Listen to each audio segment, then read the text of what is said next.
Pastor Noah என்ன அப்படியே ஒரே பயங்கர ஒரு தியானத்துல உட்கார்ந்துட்டு இருக்கிற மாதிரி இருக்குது. ஏய் சத்தி இல்லடா, அங்க ஒரு பெரிய கன்வென்ஷனுக்கு என்னை கூப்பிட்டுருக்காங்க. ஒரு 1000 பேர் பக்கம் வருவாங்களாமா.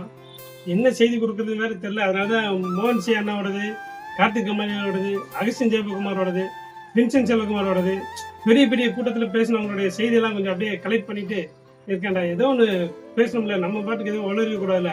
அதனால இவங்களுடைய பேசின எடுத்து நம்ம அப்படியே விட்டோம்னு வச்சுக்கோ, நம்மளும் அப்படி வேற லெவல் ஆயிடலாம்டா. அப்ப 4 பேர் 4-5 எடுத்து கூடுவாங்களா நம்மளே. அதுக்காக தான் பிளான் பண்ணிட்டு இருக்கேன், நான் தேடிட்டு இருக்கேன். எழுப்புதல் ஊழியக்கார, எழுப்புதலுக்காக திறப்புலன்னு ஜெபிக்கிற நோவா, இப்படி எல்லாம் வெளியே ஒரு பேனர் வச்சுக்கிற.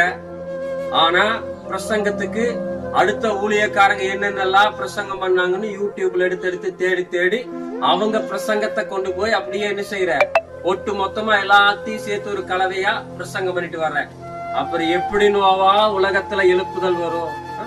அந்த காலத்துல எழுப்புதல் வந்துச்சுன்னா ஒரு சபையில ஒரு 1/2 மணி நேரம் மெசேஜ் கொடுக்க போகணும்னாலும் அன்னைக்கு இருந்த தேவ ஊழியக்காரங்க ஆண்டவருடைய பாதத்துல மணிக்கணக்கில் உட்கார்ந்து ஜெபம் பண்ணுவாங்க, மணிக்கணக்கில் உட்கார்ந்து வேதத்தை வாசிப்பாங்க. ஆண்டவரே அந்த சபைக்கு நான் என்ன செய்தி கொடுக்கட்டும்னு சொல்லி.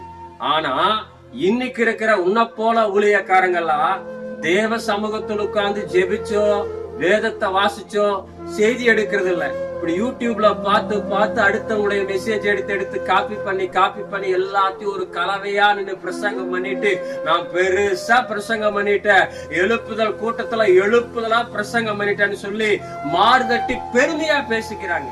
எப்படி எழுப்புதல் வரும்?